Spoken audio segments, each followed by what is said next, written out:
Class 10 का math का पहला चैप्टर है वास्तविक संख्या, रियल नंबर। सबसे पहले देखेंगे कि वास्तविक संख्या होता क्या है, उसके बाद में धीरे धीरे आगे बढ़ेंगे। तो वास्तविक संख्या का मतलब होता है सभी परिमेय और सभी अपरिमेय संख्या।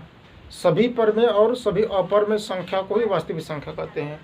वैसे तो संख्या एक होता है वास्तविक, काल्पनिक होता है। काल्पनिक को हम अभी नहीं पढ़ेंगे, काल्पनिक हम 11 से पढ़ेंगे। तो हम इसमें देखेंगे वास्तविक संख्या क्या है। तो सभी परिमेय और सभी अपरिमेय संख्याएं वास्तविक संख्या कहलाती है। इसका मतलब वास्तविक संख्या दो प्रकार का हुआ।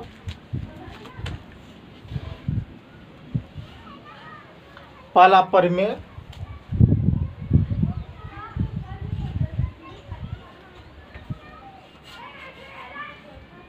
परिमेय संख्या, दूसरा अपरिमेय।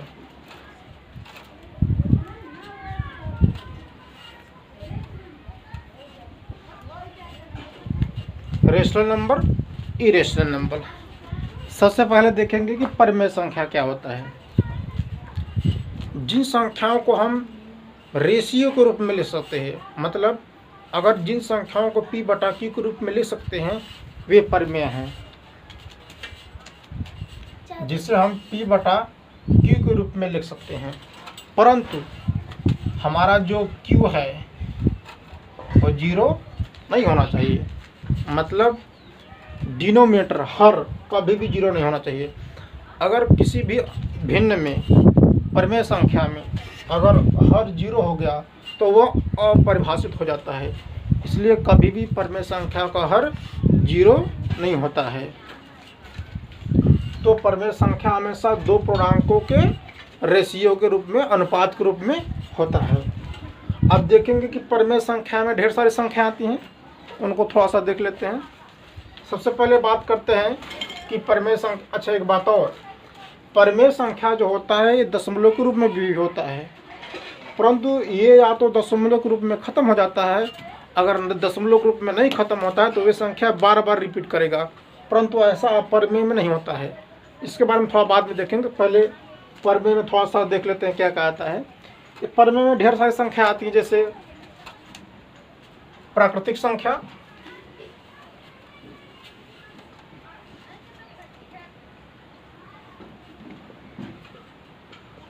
Natural number. प्राकृतिक संख्या वे संख्याएं हैं जो 1 से शुरू होती है, धन की ओर बढ़ती है, वे सभी प्राकृतिक संख्याएं हैं। जैसे 1, 2, 3, 4 इन्फिनिट, ये सभी प्राकृतिक संख्याएं हैं जो 1 से शुरू होती हैं। दूसरा पूर्ण संख्या, नेचुरल नंबर ये दूसरा पूर्ण संख्या।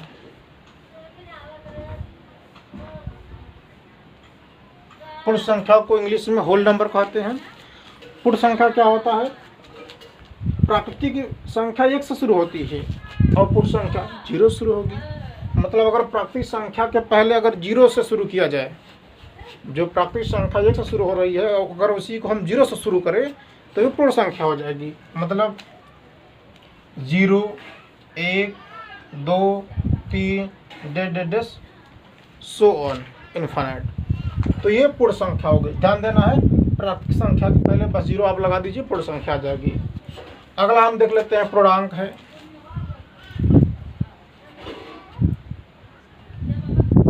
पूर्णांक को इंग्लिश में इंटीजर कहते हैं। पूर्णांक में क्या होता है कि अच्छा, प्राकृतिक और पूर्ण संख्या ये दोनों धनात्मक होते हैं, परंतु पूर्णांक में धनात्मक भी संख्या होगी, ऋणात्मक भी होगी और इसमें शून्य भी होगा। जैसे 0 से प्लस की ओर 1, 2, 3 प्लस की ओर।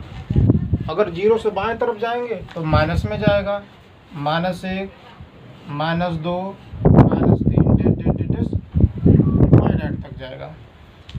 तो पूर्ण संख्या में सभी प्लस संख्या आती है, सभी माइनस संख्या आती है और 0 भी आता है। अच्छा, यहाँ पर यह ध्यान देना है कि जो 0 है वो ना तो धन संख्या है ना ही ऋण संख्या है।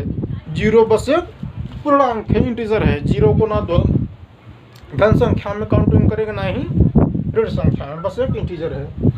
परिमेय संख्या में और संख्या जैसे भिन्न हो गया, फ्रैक्शन।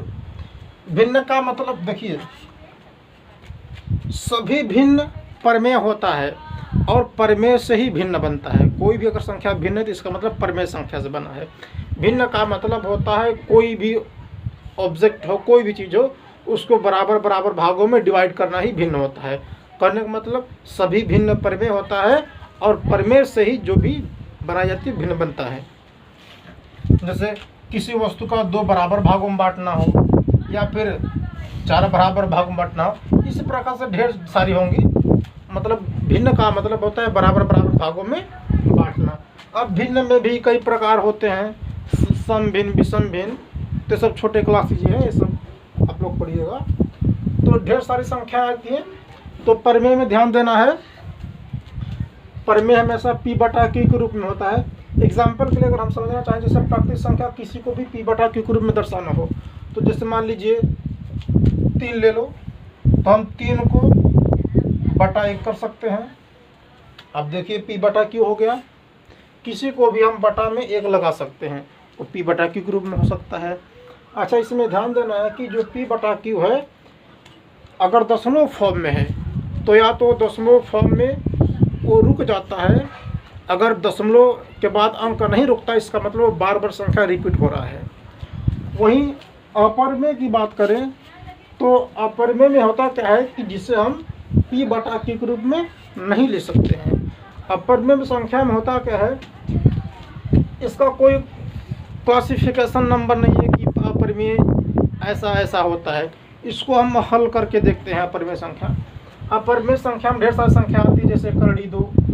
अगर अभाज्य संख्या का वर्गमूल है तो समझ लीजिए अपरिमेय है। जैसे करड़ी 2 हो गया, करड़ी 3 हो गया, मतलब 2, 3 ये सब अभाज्य संख्या है। करड़ी 4 हो गया, सॉरी 5, करड़ी 7, इस तरह 100, ये सभी अभाज्य संख्या है। क्योंकि अगर इन अभाज्य संख्याओं का अगर आप वर्गमूल निकालेंगे तो ये कभी खत्म नहीं होगा, कभी खत्म नहीं होगा, और इसके संख्या बार बार अंक रिवीजन नहीं होगा, बार बार वही संख्या पुनरावृत्ति नहीं होगा, इसलिए ये अपरिमेय संख्या है। इसमें कुछ और संख्याएं आती हैं, जैसे पाई। पाई का मान होता है 3.1414 डेढ़। ये कभी खत्म नहीं होगा, आप चाहे जितना निकालते जाइए, चाहे जितना, ये कभी खत्म नहीं होगा। और दशमलव के बाद की संख्याएं बार बार रिपीट नहीं होगी,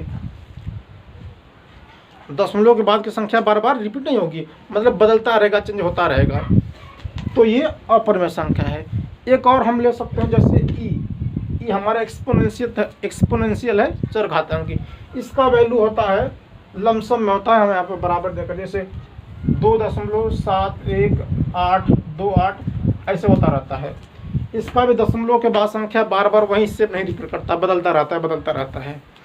तो जो परिमेय है, या तो दशमलव के बाद संख्या बंद हो जाता है, अगर दशम के बाद संख्या नहीं बंद रहा, इसका मतलब बार बार रिपीट कर रहा है, ऐसा होता है परिमेय में। परंतु इसमें क्या होता है कि दशमलव के बाद संख्या खत्म नहीं होता है, वो लगातार आता रहता है और संख्या बार बार बदलता रहता है, तो ये सभी अपरिमेय में आएंगे।